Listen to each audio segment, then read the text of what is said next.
Thank you, Garrett, and thank you, Dr. Bulltail. My name is Caroline Griffith. I am a PhD candidate in the Department of Geography at the University of Wisconsin-Madison. And as of next week, I will also be the Water Program Director at the Minnesota Center for Environmental Advocacy. I joined this call today from St. Paul, which is the traditional homeland of the Dakota people, seated in the treaties of 1837 and 1851. The Dakota people continue to store this land today, as well as the Ojibwe and other Indigenous nations.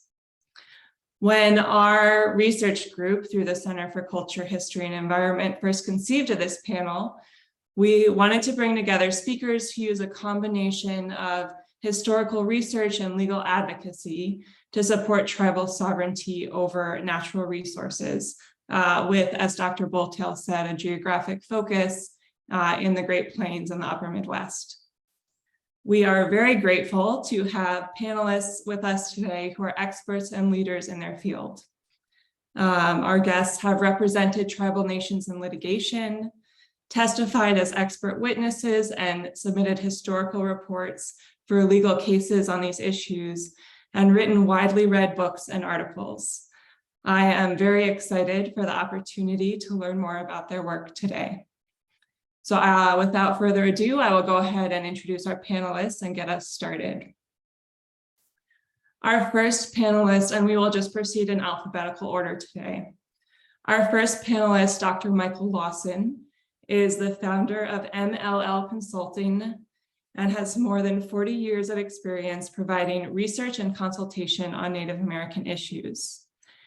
His research over 3 decades, including the classic work, Damned Indians, the Pick-Sloan Plan, and the Missouri River Sioux, provided the factual basis for congressional legislation establishing tribal recovery trust funds totaling $385.8 million for 5 Sioux tribes. Gussie Lord is the managing attorney of the Tribal Partnerships Program at Earthjustice.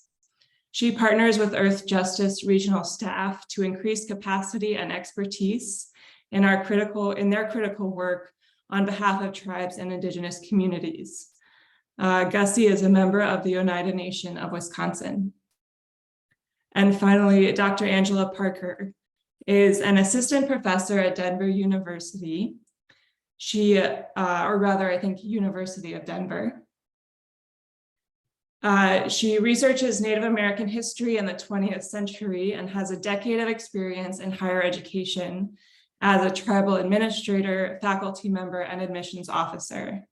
She is an enrolled member of the Mandan, Hidatsa, and Arikara Nation, and is also Cree from Rocky Boy, Montana. So the presentations, we'll hear from each speaker on their work. And then, as Garrett mentioned, we will open it up for Q&A at the end. And I will moderate questions from the audience. So as Garrett said, please use the Q&A function on your screen there to submit questions, and feel free to submit questions at any point during the presentations. So let's go ahead and begin. Dr. Lawson, I will turn it over to you. I believe you're muted, Dr. Lawson. So good afternoon, and thank you very much for inviting me to participate in this panel. I'm a historian who served as a applied researcher in the federal government for several years, including 13 years with the Bureau of Indian Affairs. And I left the government to join a historical and public policy firm in Washington, D.C., where I eventually became a partner. Since 2014, I've headed my own firm, which is based in the DC suburb of Annandale, Virginia. I've been fortunate over my career to be able to use my skills as a historical researcher, analyst, and writer to help several Native American tribes enhance their sovereignty, and specifically to allow them to be able to assert greater control over their natural resources. In the 1970s, I wrote my doctoral dissertation on the impacts of the so-called Pick-Sloan Plan on the Sioux tribes along the Missouri River. This was the culmination of my studies at the University of New Mexico. The Pick-Sloan Plan was a comprehensive program authorized by Congress in 1944 to develop the water resources of the Missouri River Basin. It included the construction by the U.S. Army Corps of Engineers of 5 multi-purpose dams on the main stem of the Missouri in North and South Dakota. Some of these dams now rank among the largest in the United States and indeed in the world. The Pick-Sloan Plan caused more damage to Native American lands and resources than any other public works project in America. Construction of the 5 main stem dams resulted in the inundation of over 550 square miles of Native American land and the displacement of more than 900 tribal families. In my dissertation, the Sioux nations I focused on were the tribal entities on the Standing Rock Reservation in North Dakota, the Cheyenne River, Crow Creek, Lower Brule, Yankton, and Rosebud reservations in South Dakota, and the Santee Reservation in Nebraska. On most of the 7 Sioux reservations, damages caused by the Pick-Sloan projects touched every aspect of tribal life. The primary towns and villages, the Bureau of Indian Affairs facilities, and the tribal cemeteries and burial sites on most of these reservations had to be evacuated and reestablished on higher ground. The Pick-Sloan dams flooded the fertile bottomlands on the reservation and destroyed 90% of the tribe's timberlands and about 75% of their wild game and plant supply. The loss of bottomland grazing areas also seriously crippled tribal ranching operations, which had been the primary economic enterprise on many of the reservations. The tribal lands and resources needed for the dam projects were condemned by the Army Corps of Engineers and taken by right of eminent domain. When the Corps failed in the majority of the cases to reach a settlement with the tribes, Congress stepped in to negotiate and render final settlements between 1954 and 1962. However, in each case, these congressional settlements were arbitrary, far below what the tribes had demanded, and certainly below the existing fair market value of similar lands and resources in the region. So those were the major themes of my dissertation. And in 1982, the University of Oklahoma Press published an updated version of that manuscript with a wordplay title, Damned Indians with 2 M's. About a decade later, in the early 1990s, the Missouri River tribes began to entertain the idea of seeking additional and more equitable compensation from Congress for their Pick-Sloan losses. Individually, they approached me about documenting those losses based primarily on my previous research, but also supplementing that existing work with additional oral histories conducted with tribal elders and others who had actually lived through the experience. As a result, between 1993 and 2001, I developed reports and expert testimony for 5 of the Sioux tribes. That documentation served as the factual basis for the request for additional compensation from Congress. And in each case, the tribes were ultimately successful as Congress established a series of tribal recovery trust funds with an initial principal value totaling approximately $386 million. The tribes can use the accrued interest on these funds to develop tribal programs for the restoration and enhancement of the reservations, including further development of their natural resources. Because the principal amounts are perpetual, the total value of this compensation will approach $1 billion by mid-century and will continue to grow thereafter. One dramatic example of how the tribes have utilized the proceeds from these trust funds is illustrated by the Lower Brule Sioux tribe in South Dakota. That tribe used its funds in part to expand and support its irrigation farming. The tribal farm subsequently has become one of the world's largest producers of popcorn, which now supplies several major brands, including Orville Redenbacher, Jolly Time, and ConAgra's Act 2. My personal satisfaction from this experience has been considerable. For what really began for me as a purely academic exercise, that is the writing of a dissertation in the 1970s, eventually found a real-world application between 1996 and 2002 that significantly benefited the Sioux people of the Dakotas. Jump ahead to 2018, and I was called upon by the MHA Nation in North Dakota to help document its ownership of mineral rights in the historic Missouri River within the Fort Berthold Reservation. The MHA Nation is a tribal entity previously known as the Three Affiliated Tribes. The three historical tribes, all of whom have their homelands in the Missouri River or in the basin, are the Mandan, Hidatsa, and Harikara.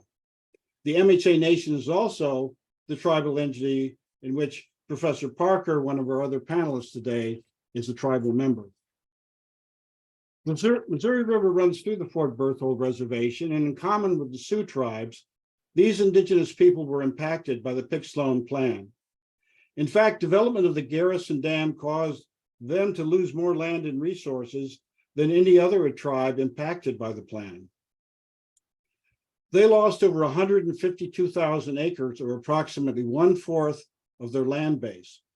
The Garrison Project segmented the remainder of the reservation into 5 waterbound sections.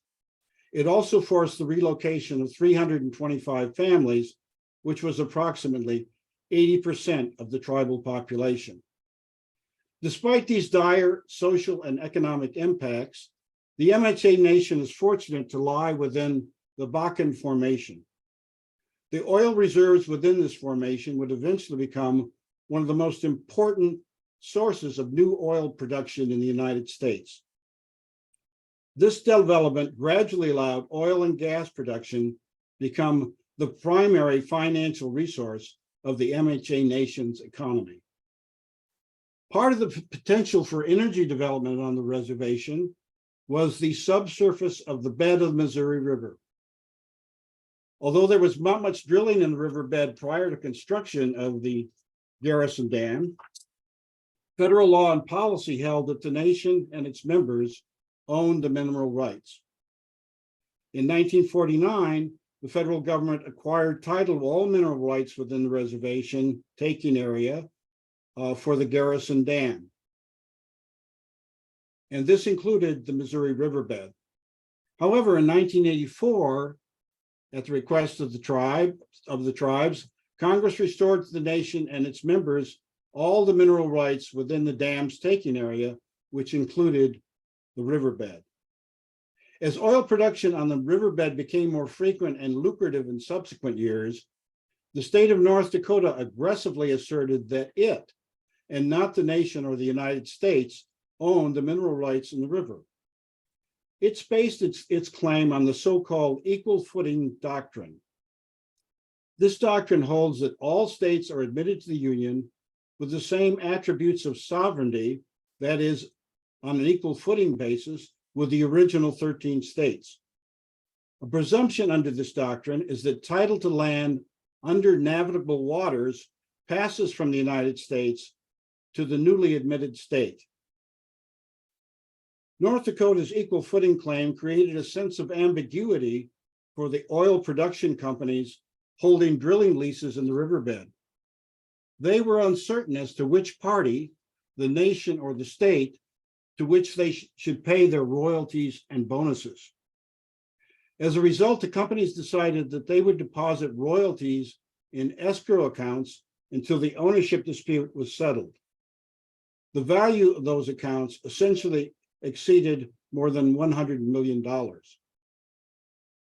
In pursuit of its equal footing claim, the state of North Dakota exercised its Republican Party connections to convince the Trump administration in 2020 to reconsider and overturn a 2017 legal opinion by the solicitor of the Department of the Interior. That prior opinion, issued in the waning days of the Obama administration held that the nation possessed the mineral rights in the riverbed, whereas the new solicitor's opinion maintained that the state owned those rights. It was at this point that I became involved in the issue, and the nation engaged my team and I to develop an expert historical and anthropological report to support the nation's position on appeal to the Interior Department. My team developed a 493-page report, of which I was the principal author. This report stressed, among many other points, that the United States considered the Missouri riverbed to be part of the federal reservation it created for the three affiliated tribes in the 19th century. It also pointed out that the Congressional Enabling Act of 1889, which permitted North Dakota to become a state, as well as the state's constitution that same year, held that the state could not claim ownership of lands previously reserved by the federal government. As legal precedent, our report likewise cited the U.S. Supreme Court's 2001 decision in the case of Idaho versus the United States. In that case, the court decided that prior congressional intent to create a reservation for the benefit of a tribal entity defeated the state of Idaho's future title to the same land. And this also involved riverbeds. In addition to these legal and policy precedents, our report documented the full history of the tribe's long and closely held religious, cultural, and economic ties to Missouri. For example, the geography of the river played a key role in all of the tribe's creation stories and traditions. Most of the tribe's historical subsistence patterns were based on the riverine environment and the rich shoreline bottomlands, which contributed to the development of a comparatively rich agricultural economy. The Missouri likewise served as a critical corridor for tribal trade relations both before and after Euro-American contact. The story of these connections were significantly enhanced through dozens of oral history interviews conducted by my colleagues, anthropologists Michelle Keel and Ashley Spivey. In addition, we utilized oral history interviews conducted many years before by various parties, which have been archived at the nation's museum and college. These poignant interviews further substantiated our findings. Our expert report was submitted to both the Department of the Interior and the Department of Justice, along with position briefs developed by the nation's legal counsel. The nation also proceeded to litigate the issue in two separate federal courts, although our expert report was only used in the administrative appeal. The Biden administration pledged early to prioritize reconsideration of the issue, and after a rather lengthy and thorough period of reconsideration, Interior Department's new solicitor, Robert Anderson, a member of the Bois Forte Band of Minnesota Chippewa, issued a revised opinion on February 4th of this year. Essentially, this opinion, which cited our expert report in several places, reaffirmed the 2017 solicitor's opinion that held that the mineral rights in the Missouri riverbed within the Fort Berthold Reservation belong to the nation. We all viewed this finding as a decisive victory for the nation's tribal sovereignty and the control over its natural resources. The two courts considering the pending issue deferred to the solicitor's opinion, and the nation looked forward to collecting both the millions of dollars in royalties in escrow, as well as lucrative future royalties. However, recently, a new wrinkle has developed in this dispute. The Interior Department gave the oil companies until mid-August to provide it with detailed account of their royalties and bonuses from mineral production. However, North Dakota's Solicitor General also wrote to the oil companies, dismissing the Interior Solicitor's opinion and asserting that the state holds title to the historical riverbed and that, quote, no authority defeats that title. These letters claimed that North Dakota had filed court documents requesting to intervene in the issue of the payout of the royalties. Therefore, this continuing issue may be the subject of further court considerations, and our expert report for the administrative appeal might be revised to serve as an expert report for litigation. On the basis of this year's solicitor's opinion, the United States might intervene on behalf of the nation to assert its federal ownership of the mineral rights. The federal government technically owns it, holds it in trust for the tribe. In that case, it should be evident that neither history nor the legal precedents favor the state's position.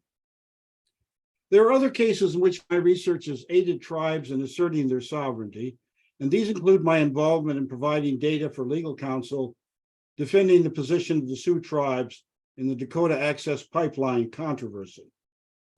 I also helped two tribal entities, the Shinnecock Indian Nation in New York and the Pamunkey Indian Tribe here in Virginia, gain federal acknowledgement through the Department of Interior's administrative process. These tribes are now entitled to all federal protections, services, and benefits established for federally recognized tribes, which in turn enhances their tribal sovereignty, as well as their control over the lands and natural resources under their ownership. This concludes my remarks, but I'll be happy to answer questions later in our discussions. Thank you. Thank you very much, Dr. Lawson. As we discussed internally with other panelists before our call began, your work, Damned Indians, has been a very important resource to many of the panelists and to the research group members who brought this panel together. So we're honored to have you here. Let's go ahead and turn now to Gussie Lord. Thank you, Carly, and thank you, Dr. Lawson. It was really fascinating. I wasn't aware of the last twist in that that saga about the who owns the mineral rights under the riverbed. But it is a good segue for me to talk about what I do, which is litigate. As was mentioned earlier in the call, my name is Gussie Lord. I'm a member of the Oneida Nation of Wisconsin. I'm calling in from the Homelands of the Menominee people. I'm looking at the Menominee River right now. And I am the managing attorney of Tribal Partnerships Program at Earthjustice. Earthjustice is an environmental nonprofit. We litigate and engage in other forms of advocacy pro bono. And my team focuses solely on representation of Indigenous people. All of the work that's done at Earthjustice on behalf of Indigenous people is not done by my team. We do have our own docket and carry our own cases.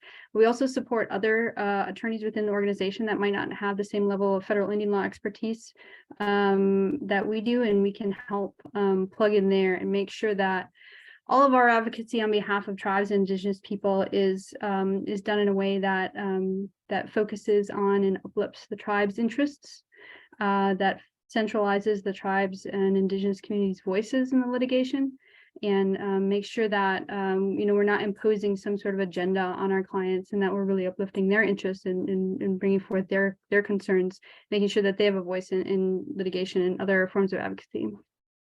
So I'll just briefly go over some of the work that we're doing, and you guys can ask questions later if you have specific questions about cases. One of the tools that's in the legal arsenal for tribes to manage, and this is for federally recognized tribes that have a land base over which they have jurisdiction. But one of the tools is to implement water quality standards under Section 401 of the Clean Water Act. And that's something that we've seen put to really good use by a number of tribes. And what that does is tribes have their own sovereign authority to develop and implement water quality standards on reservation. But if they want to have those water quality standards apply to sort of upstream off-reservation actors, so that when that water comes onto the reservation, it has to comply with the tribe's water quality standards, they have to get that approved by the EPA. And that authority for tribes to do that has been conferred by the federal government to states and also to tribes. Under the previous presidential administration, the rules implementing that section of the Clean Water Act were severely curtailed so that those water quality standards would only apply to limited projects in limited ways. It would only be water quality and not the whole, the project as a whole and all the construction, all the things that come with it. So in a number of other ways, the Trump administration curtailed that rule and how that was implemented. or that section of the Clean Water Act in those rules. So we filed suit on behalf of a number of tribes, some of whom had water quality standards and some of whom had to depend on the state certification process under Section 401. And we're still litigating that now. That's been back and forth. We won in the Northern District of California and got that rule vacated. And then they appealed to directly to the Supreme Court, which re-implemented that rule in a very brief decision on something called the shadow docket of the Supreme Court. So we're still fighting that out. It's going to go up to the Ninth Circuit, and we're going to see how that plays out. That's been tough because this tool, this Section 401 of the Clean Water Act, allowing states and tribes to approve of a federal project and say, yes, this complies with our water quality standards and what we want for our water quality within our jurisdiction. The curtailment of that section of the Clean Water Act, coupled with an anticipated curtailment of the scope of the Clean Water Act as a whole, is going to really reduce the number of protections available to tribal areas with regard to Clean Water Act. So I feel like I'm just giving a really broad overview of this because it's kind of detailed and wonky, but if anybody wants to ask questions about that, that's something that's more on the technical end of what we do.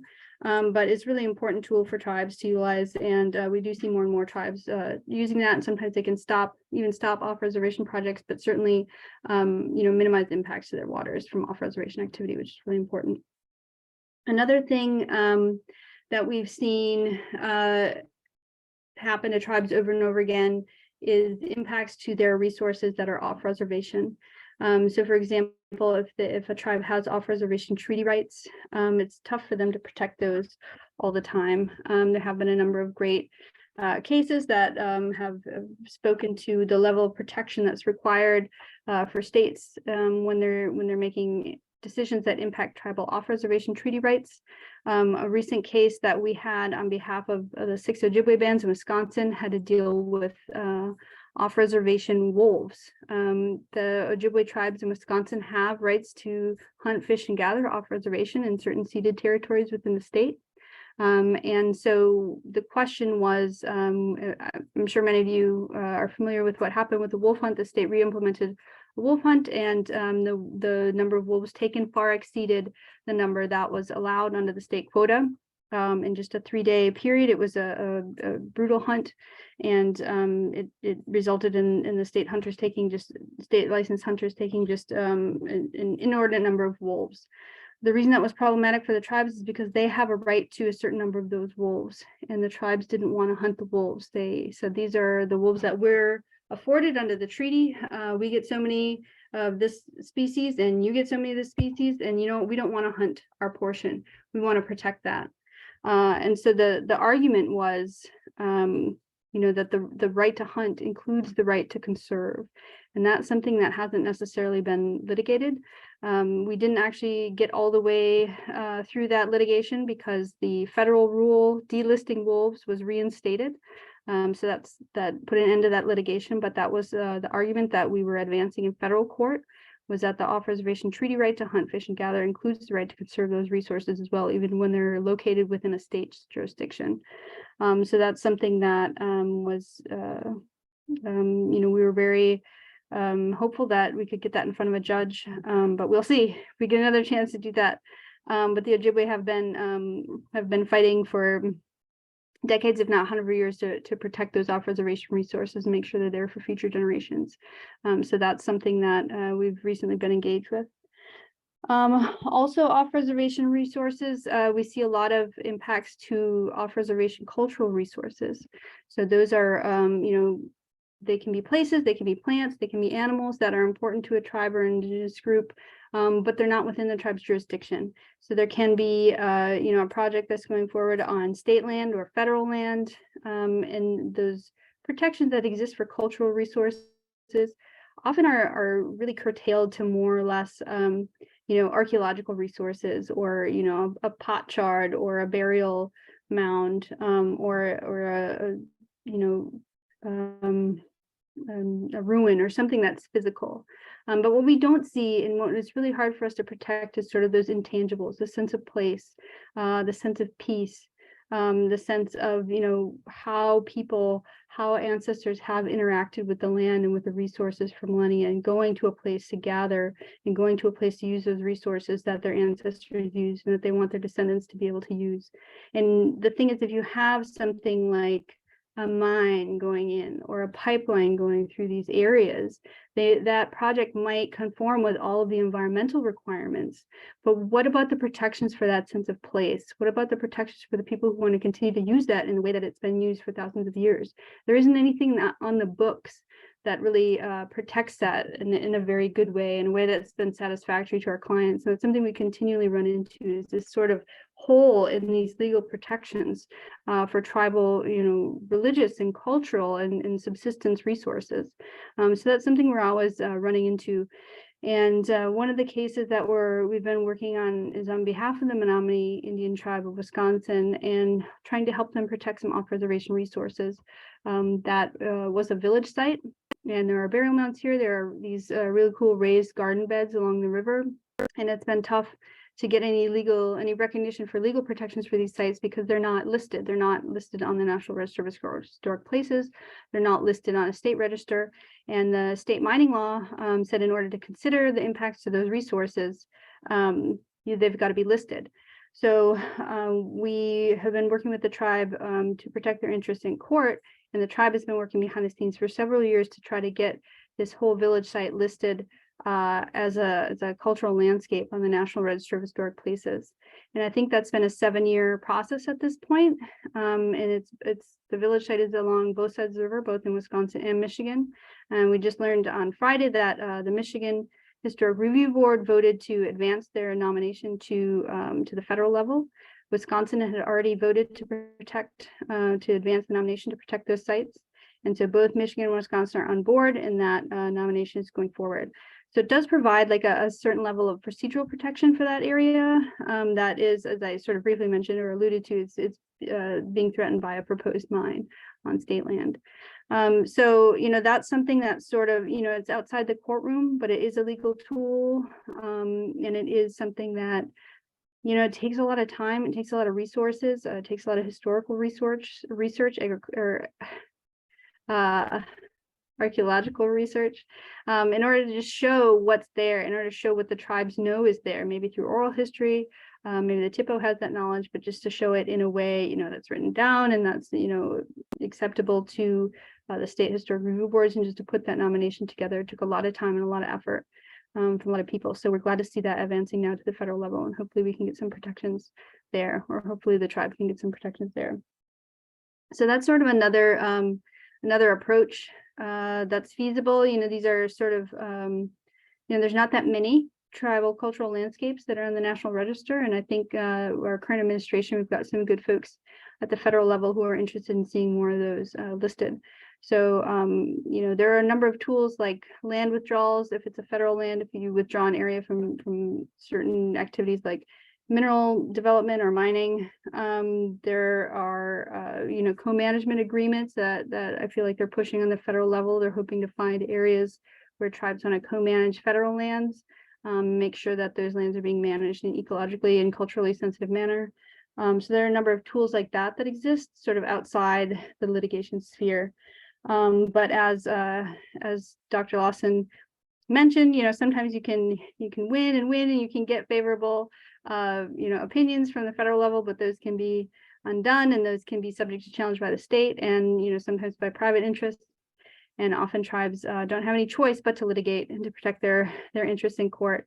And it is frustrating, and especially for me to just see, for all of us, to see tribes have to continue to use their resources to protect the resources that were taken from them in the first place. It's a continued frustration and continual fight, and it's a generational fight. But we're happy to be able to do it.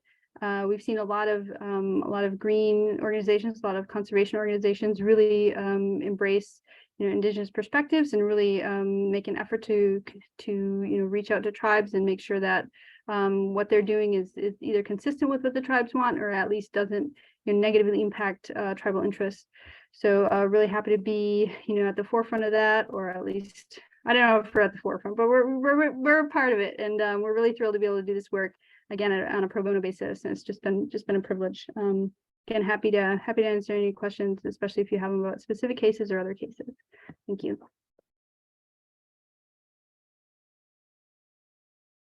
Thank you so much, Gussie. I think that's a very helpful overview of some of the different legal tools that are available, like water quality standards under the Clean Water Act, the enforcement of treaty rights, the listing of resources on state and national historic registers, and the importance of both historical and archaeological research together with legal analysis to get some of the outcomes that you're after. So thank you very much. Last but certainly not least, I'd like to turn to Dr. Parker. And once again, I want to encourage listeners to feel free to submit questions at any time through the Q&A function at the bottom of your screen.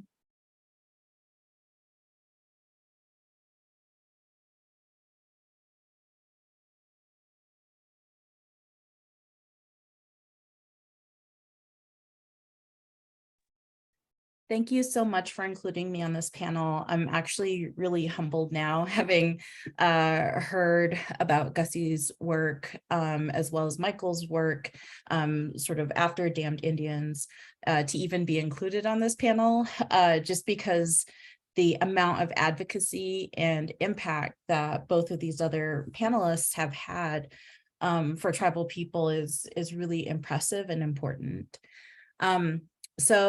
As stated, I am Angela Parker. I'm Mandan Hidatsa and also Cree from Rocky Boy, Montana. I currently live and work in the traditional homelands of the Cheyenne, Arapaho, and Ute.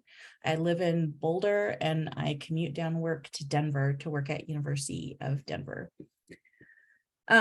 So I'll outline a little bit about what my projects are, what I'm working on.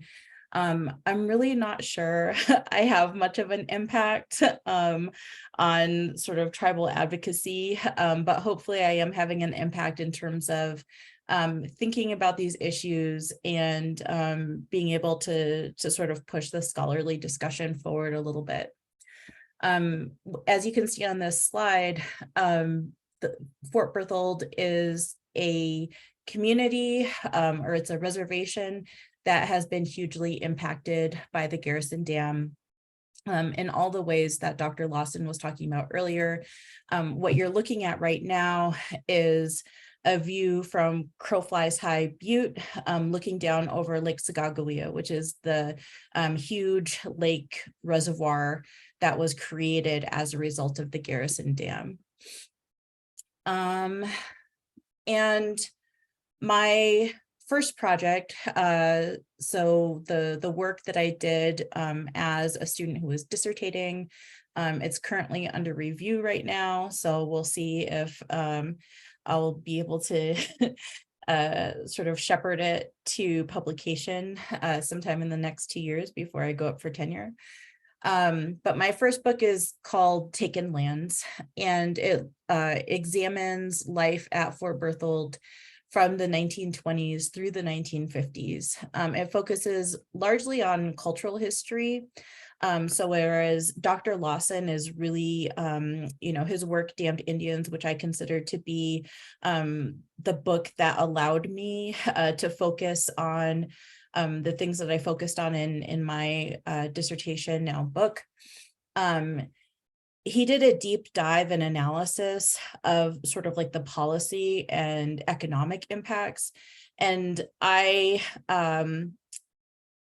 kind of look at my manuscript as in conversation with that project by looking at what is the impact on the political system, what is the impact on, a nation's sense of self, on their ideas about citizenship, et cetera. And I do that by looking at cultural products. So, in one chapter, I look at an honor song or a flag song that kind of allows us to consider Indigenous ways of understanding territory and place. I use a lot of photographs, and of course, similar to Dr. Lawson, I also use a lot of oral histories, both ones that have already been gathered, and then I also gathered a few of my own for this project. A lot of what I wrote about was hugely influenced by these ideas of place, space, territoriality, citizenship, and sovereignty as a constellation of ideas that, you know, move with and against each other sometimes. When we look at both smaller communities like the one at Fort Berthold, or when we think about nation states. And my sort of ultimate finding, or my, you know, trying to boil it all down to a really simple statement, is that when the Garrison Dam happened at Fort Berthold, it forced tribal members to make an argument that mobilized not only their status as Native people based on treaty rights, but also their status as US citizens who held important citizenship rights. And this ability to hold both of those things at the same time, the sort of treaty rights, Aboriginal land rights, and rights as US citizens taken together, is what I see as one of the hallmarks of 20th century tribal sovereignty claims. So the map that you're seeing right here is a map of the Garrison, or a map of Fort Berthold before the Garrison Dam, and you can see that pretty much every major settled community was in that bottomlands taken area. And thus, that's why there was such a huge percentage of our community who had to relocate to sort of like the top prairie lands as a result of the Garrison Dam. I thought I was going to have to explain the Pick-Sloan Plan, but Dr. Lawson already did that much more eloquently than I could. But we'll just sort of keep this slide in here, as this might actually be taken from Dr. Lawson's book. It's a map of sort of the Pick-Sloan Plan writ large. And what you can tell when you look at this map is that every one of those main stem dams was built at the edge of an Indian reservation, largely to sort of take advantage of what the Army Corps of Engineers saw as the political vulnerability of Native people. I also, in thinking about the work that I did in Taken Lands, was to think about how land is central for us to be able to understand the exercise of sovereignty.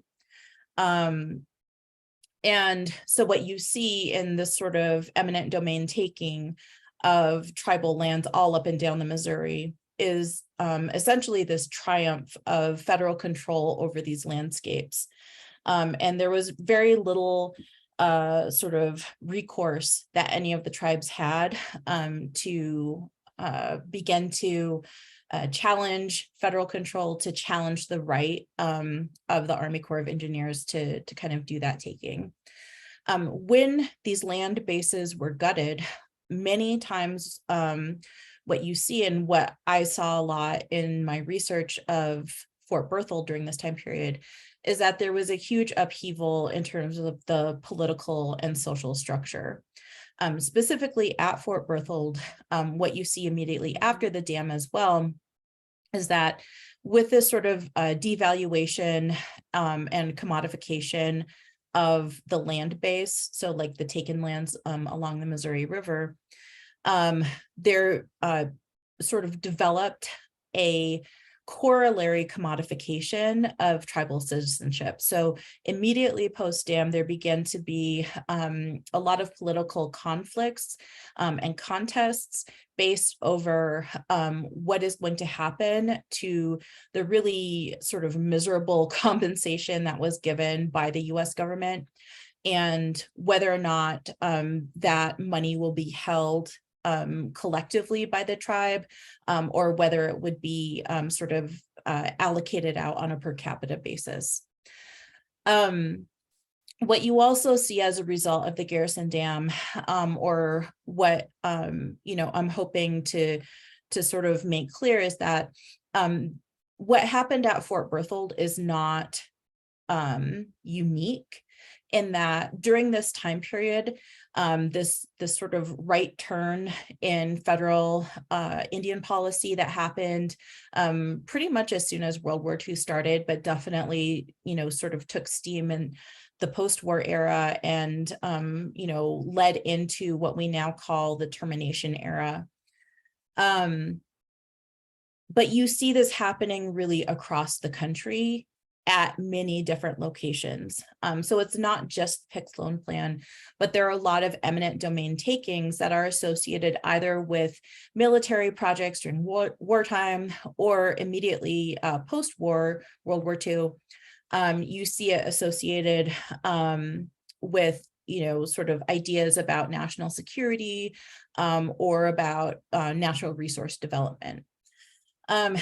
And many tribes across the country were going through a parallel process as what happened at Fort Berthold, where people had to mobilize these arguments for their rights to their territory or their rights to their land in ways that recognized sort of Aboriginal land rights.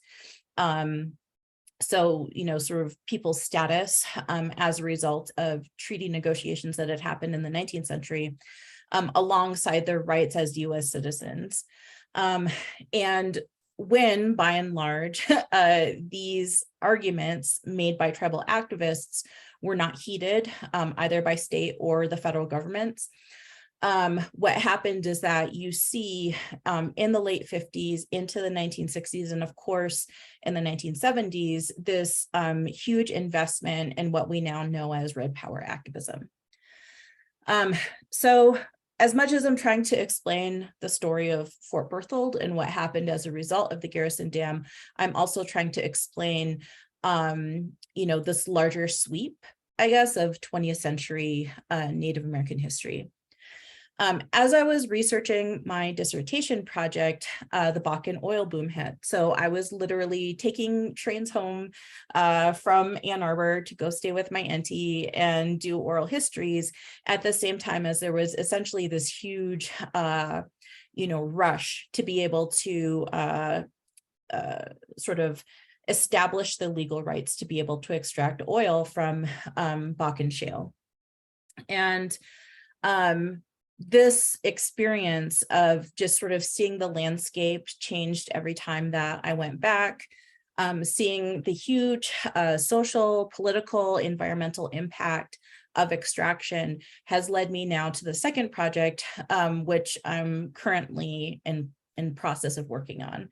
And it was kind of funny. I was talking to one of my relatives, a fellow tribal member, and I was telling him what my second project was on. And he said, "So you want everyone mad at you, huh?"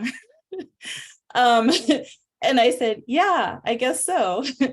And so, part of my new project, which is called Petro Sovereignty, is a sort of long sweep, long 20th century understanding or investigation into the relationship between oil extraction and tribal politics and activism. It's focused a little bit more on sort of political and social history. I don't have those same sort of like cultural sources as touchstones, largely because I'm doing sort of like a broader sweep of in terms of like region. And what I'm guessing I will find, because I'm still working on chapter 1 right now, is that any sort of shifts in land regimes are going to sort of be the catalyst for some major shifts in tribal politics and activism, specifically around oil extraction. When you look at the history of the 20th century, I would say it is a history of the oil industry. We just don't always recognize it or see it. If any of you have not read The Prize, I would strongly consider that you read it. And it was striking to me when I read The Prize how little acknowledgement that there was of the fact that oil comes from Indigenous communities. It comes from Indigenous lands, right? It doesn't just sort of, it's not created in pipeline or in oil tanker, right? Like they're always extracting from somewhere. And usually it's places that are considered either more vulnerable or that have less political capital to be able to drive sort of the policies surrounding extraction. And a lot of my project was really to try to understand and still tries to understand these sort of series of statements and almost sort of like a tribal policy from, this time period of the Bakken oil boom, as it was articulated by then Chairman Tex Hall. That we are of the firm belief that we will become more sovereign by the barrel.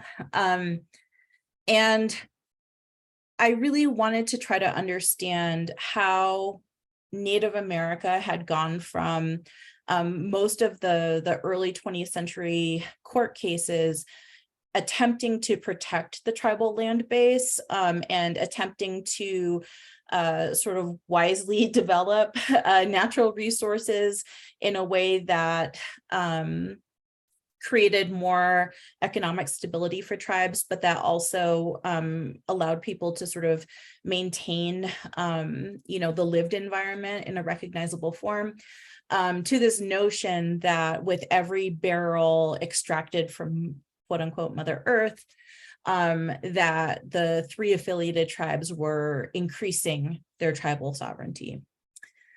And looking ahead to the rest of this project, what I'm working on right now is a chapter that looks at sort of the first half of the 20th century at the Osage Reservation and Creek reservations in Oklahoma. I'm anticipating that I'll spend a little bit of time looking at Blackfeet and Crow during the 1920s and 50s as their tribal councils attempted to assert more tribal control over oil extraction. My third chapter will consider ANCSA, the Alaska Native Claims Settlement Act, and in particular, Alaskan Native activism tied to the development of ANCSA. All of this within the sort of context of rapid oil consumption, as well as our first sort of like resource emergency tied to oil. I also want to look at the rise of the Council of Energy Resource Tribes and this notion that economic development can only happen, in this context of energy development. And then my final chapters will consider extraction at Fort Berthold in the 2000s, as well as sort of contrasting that with more academic writings about the No DAPL protests at Standing Rock. Part of how I'm thinking about this, and this really emanates from a class that I teach at DU, and I call it Native Crude. But a lot of this structure and my thinking about this comes from teaching that class and recognizing that there are certain themes that we can see throughout these moments of extraction in many of these different regions. One is that there is a huge shift in the behaviors of tribal leadership in their efforts to enact sovereignty. And within the course of the 20th century, it goes from resource protection to resource exploitation. Another theme is that there are structural forces that reinforce the idea that oil development is an inevitability. And so I want to sort of investigate that in each of these locations. And what is that moment, or how is that notion that this type of rapid sort of boom time development is inevitable? How does that circulate, right, within tribal politics and tribal communities? And then the final theme that I've seen as I've taught this class several times is that the corporate strategy has been very successful in normalizing risk and harm associated with extraction. And they are largely successful in externalizing any sort of risk or harm to the environment, so that state, federal, and tribal entities do not hold them accountable for environmental or social damage. In conclusion, I would just say that the sort of through line, I think, in both of these projects is not just my tie to Fort Berthold, my love for those lands, but it's also my determination, I guess, to historicize sovereignty. So when we talk about sovereignty, oftentimes it's seen as almost like this historical absolute, but it's a concept, and it's a concept built from many different sources. One source would be, federal Indian law. One source might be the way, political theorists think about tribal or national sovereignty. But my contention is that sovereignty, and in particular tribal sovereignty, is built from below just as much as it is enforced or granted from above. And that it's really the work of tribal leadership and tribal activists that push the bar in terms of what we expect, not only from our leaders, but what we expect from our relationship with the federal government or with state governments around us. My second through line is that both in this project, Petro Sovereignty, as well as in my first project, I grapple with the idea of inevitability, because this is a really powerful narrative that especially states deploy.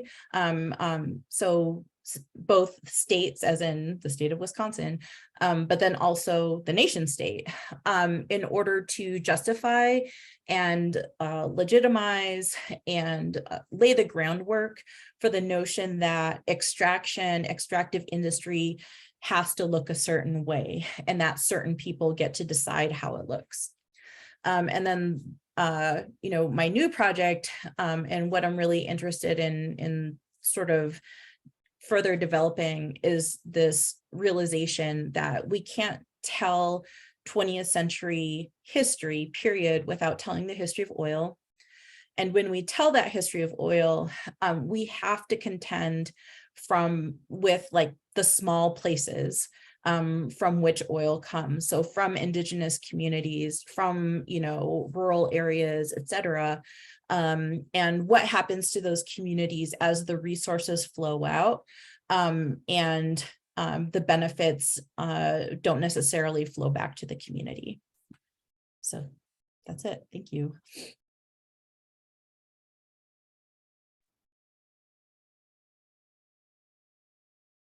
Thank you so much, Dr. Parker. I am very excited about your new project and very grateful. I think you add so much to this panel in terms of the historical articulation of Indigenous land rights and political activism from the Indian Reorganization Act through to our current moment of Petro Sovereignty, which certainly brings us full circle to where we began with Dr. Lawson's discussion of the current riverbed dispute at Fort Berthold. So thank you all for your excellent comments. And I'm excited at this point to turn to some questions from the audience.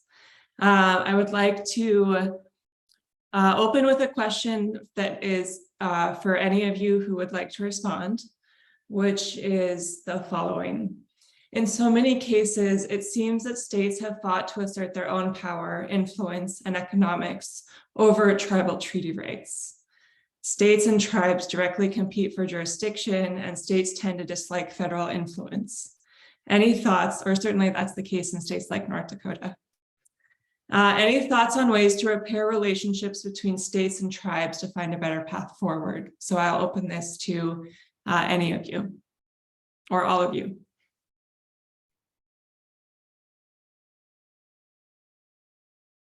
I'll just throw out there are a number of places where there are good relationships between states and tribes. There are MOUs and MOAs in place. For example, sometimes over criminal jurisdiction, sometimes over child welfare, sometimes with provision of health and public safety services like fire departments and things like that. So there are a number of places where it's working and has worked. I'm not even going to start listing the times and the examples where it hasn't worked, but there's certainly been, a number of times, probably in every state that has tribes, where tribes can point to overreach by the state, particularly in the area of natural resources. I just wanted to throw out there the recent decision in the Supreme Court's decision in Castro Huerta versus Oklahoma. And to say that that's really thrown a wrench into the state tribal division of jurisdiction, which was originally, for the past 200 years, the understanding has been that states don't presumptively have jurisdiction in Indian country. And the Castro Huerta decision has turned that concept on its head, especially in or particularly specifically in the area of criminal jurisdiction. And we're going to see how that plays out if we don't have a legislative fix on the horizon.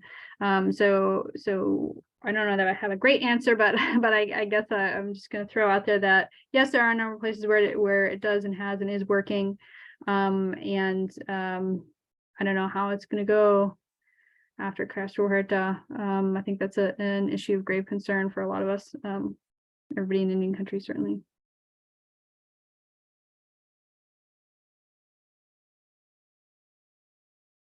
Well, it was my impression that the MHA Nation has a lot of good relations with the state on several fronts, and I've done a lot of work with tribes in South Dakota, and there seems to be a better relationship with the state than there is with the Sioux tribes with the South Dakota government, and I just think that in this particular issue of mineral rights in the riverbed, they just can't get past the fact that there's a considerable value to the mineral rights, and so they're going to pursue it until there's a definitive decision.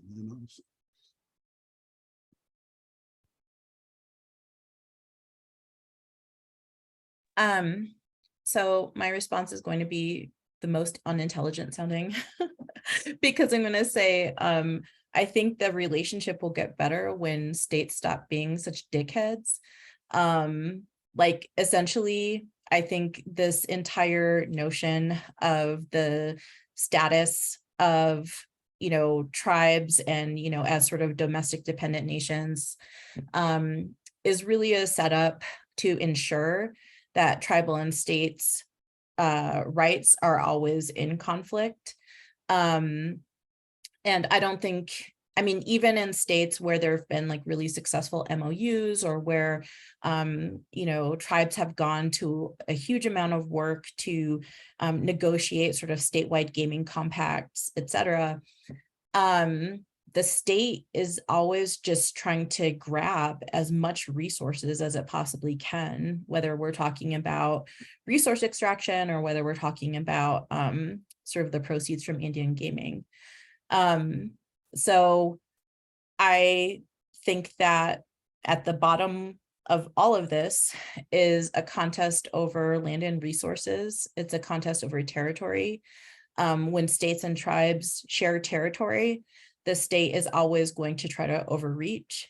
And I think it just takes more progressive people in office in these states and people who actually know something about federal Indian law to be able to change this relationship. Unfortunately, it's still possible to emerge from law school without having a basic understanding of Aboriginal land rights in this country. And I think, when we're looking at sort of what are like the political parties' investments in this, the two major parties either outright think that Native people shouldn't exist, or they only care about us existing during an election year.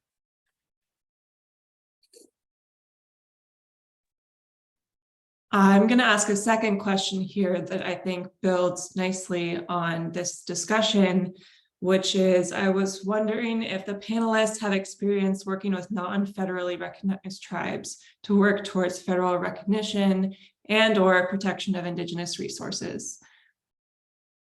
Can anyone speak to that?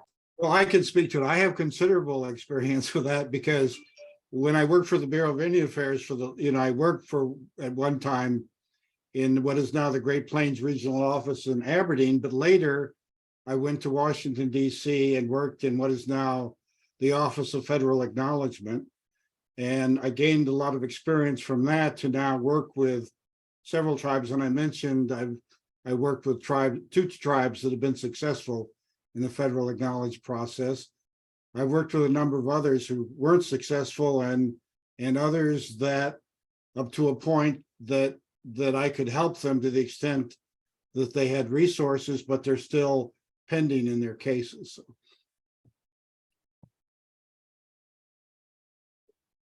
Thanks, Dr. Lawson. That's probably super interesting experience. I know it's a really tough sledding a lot of times for tribes to pull all that information together. I would say that in the litigation context, we do represent non-recognized or state-recognized tribes sometimes. Unfortunately, there's usually not too many additional legal hooks that those communities can avail themselves to in litigation. Sometimes there might be some additional considerations given on the context of cultural resources and consultation, but typically if it's an unrecognized tribe, they're treated like a nonprofit, same as any other community or grassroots organization. And there may be on a state-by-state basis some limited additional protections for state-recognized tribes. Other than that, again, often they're just they just don't have the additional legal protections that federally recognized tribes do. I would also really briefly say that our Mid-Pacific office and Earthjustice works very closely with Native Hawaiian organizations and some other communities in the Mid-Pacific, and there are a different set of legal rights that attach to those communities. I have no background with anything so useful. Well, I have a question for you, Angela, which is, one of our participants would love to hear you talk about the impact you hope your scholarship will have out in the world. I think one of the main things that I want, not just out of my scholarship, but my teaching, is for people to question, as I was talking about earlier, these narratives of inevitability. Our world is storming and burning right now because collectively we have not, questioned those narratives.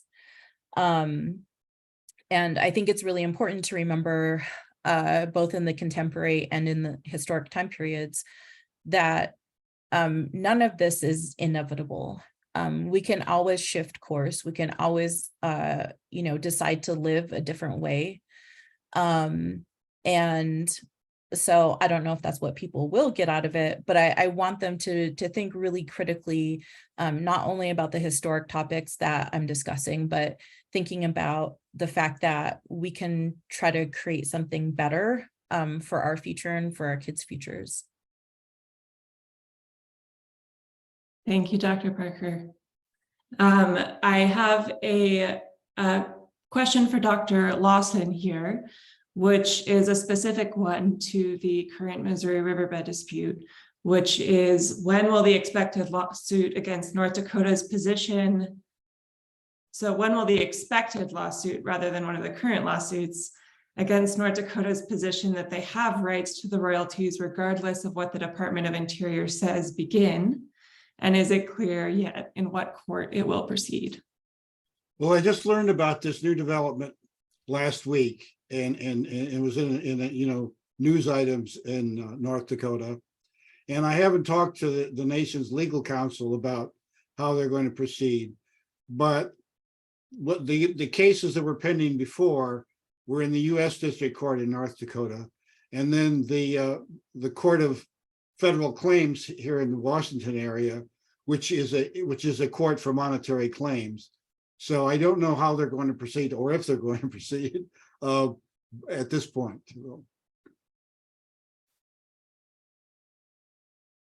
So we have about a little over 10 minutes left here. So I do want to go ahead and encourage audience members, if they have other questions, to submit them in the Q&A function. But one thing that I would like to ask at this point in the conversation is what your current or future projects might be and where our listeners could learn more about them.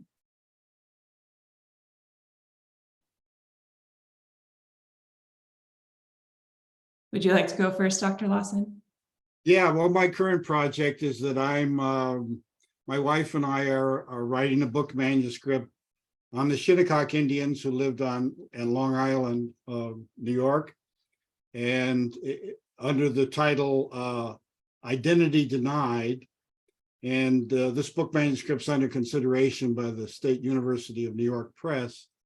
And it really focuses on how in the early days of the Indian New Deal, the Shinnecocks are kind of a tri-racial group, and they have a state reservation, and it was kind of ambiguous whether they were federally recognized or not.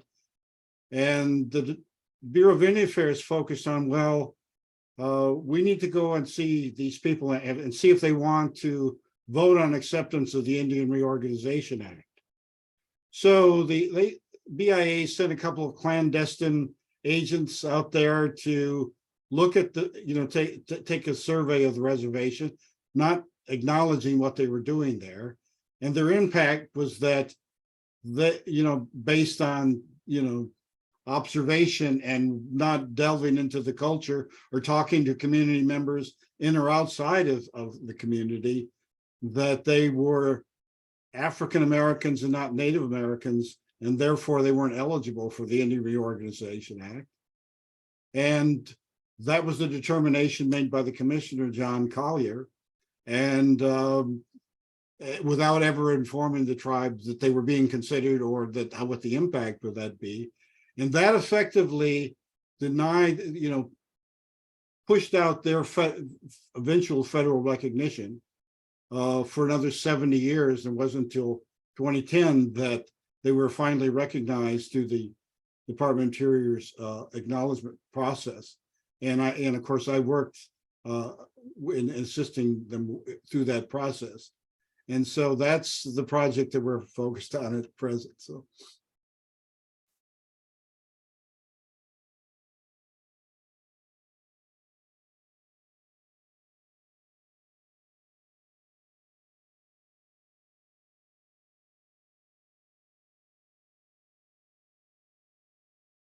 Okay, I guess I'll go next.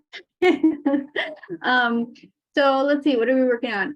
We have a lot of pipeline work right now, fighting line 3 and line 5 and bridge pipelines coming out of Canada, cutting through the US and going back to Canada. And we're representing a number of tribes in the Midwest in those fights that have been ongoing. And then we're looking at, we're very carefully watching the push for domestically sourced minerals, for critical minerals, for transition to electric vehicles and other, clean energy projects. And we just want to make sure, to the extent we can, we're not that many people, but to the extent we can, and to the extent, folks want to do it, we just want to make sure that in this transition to a clean energy economy, it's not just built upon the backs of Indigenous people again, that Indigenous people are again forced to bear the environmental brunt through mining, through extraction of critical minerals.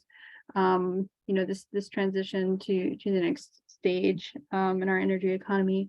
And so focusing on trying to support circular economy, trying to support protection of off-reservation cultural resources, protection of tribal water resources, and things like that. So mining and pipelines, what's on my horizon for the foreseeable future. Also, again, some off-reservation treaty rights issues, although given the things that are coming out of the Supreme Court, I don't know that I'm really eager to start bringing a bunch of federal litigation on treaty rights right now. We don't want to do anybody any bad ideas. So that's sort of what we're involved with. Earthjustice.org has our it's our organization's website, and then we have specific tribal partnerships page that talks about some of the work in our cases and in our news that we get into. I think we have a tribal partnerships at earthjustice.com or .org email. If anybody wants to send our team an email, they can do that. I feel like I outlined what my next project is sort of quite a bit. But it's not like anywhere near publication or feedback. So still working on it, still doing archival research and interviews. Well, I'm struck by how much all these projects sort of speak to each other in terms of the question of federal recognition and also transition from fossil fuels, or whether Petro Sovereignty is still, whether that transition, if and when that transition will happen, and if so, how. I've had a flurry of good questions come in. I don't know that we'll have time for all of them, but let me ask one or two before we close, and also just encourage participants, if they have follow-up questions, if our panelists are comfortable with this, an invitation to follow up with them individually. So one question we have here is, have the tribes, like so many other interests, effectively hired lobbyists and or PR firms to advance their cause with the federal government on resource and energy issues? Could we maybe have one person who feels like they can speak to that question?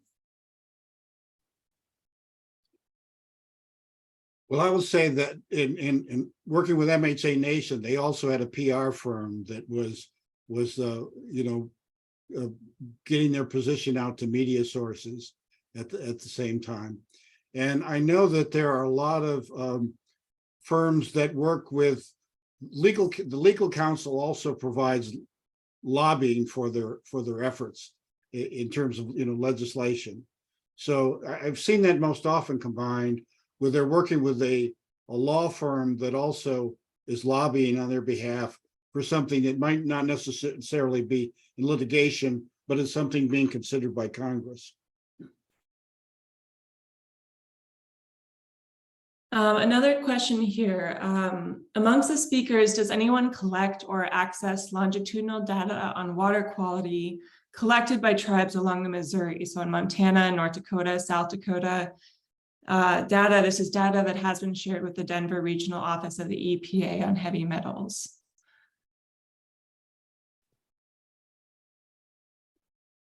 I don't work with anybody that's collecting that specifically, but I know there's been talk amongst sort of various regional tribes to sort of all adopt the same or really similar water quality standards that are all in a watershed, things like that. I think there's definitely a push toward coordinated efforts in water quality standards. I'm not sure exactly the situation that you're raising here, but I know that there are certainly collaborations between tribes with regard to water quality data, water quality standards, and supporting each other in those efforts.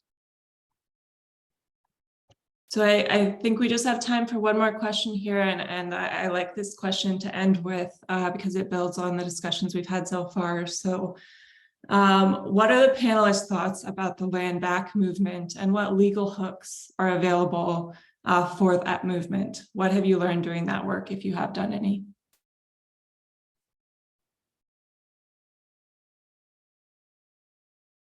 So any experience with work on, or thoughts, if not direct experience, on the land back movement and what legal hooks are available for that movement? Dr. Parker? I have no experience doing land back work. I would say it seems insurmountable to me. It seems almost like one of those narratives of inevitability, but I think it's a really important sort of rallying cry. And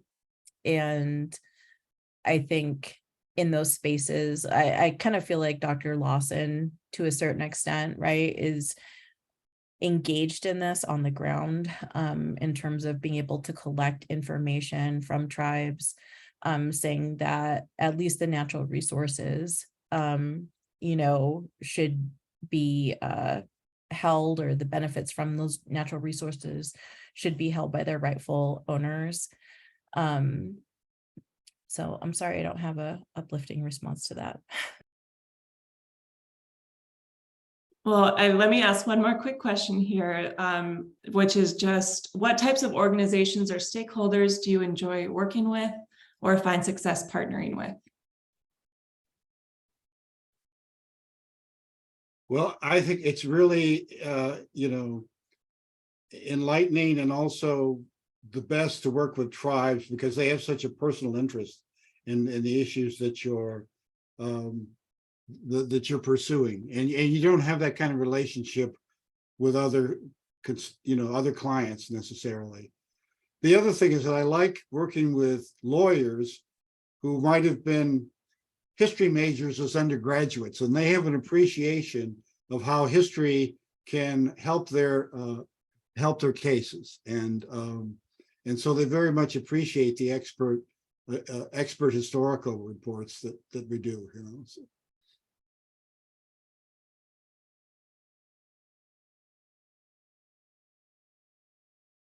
Great. Well, I just want to give my own heartfelt thank you to each of you for the time that you've spent with us today and what you've shared about your work. I think that you all, work in different but parallel avenues that build on each other quite well. And we've heard about litigation and advocacy context. We've heard about deeper historical work and narrative work and oral history work with direct work with communities.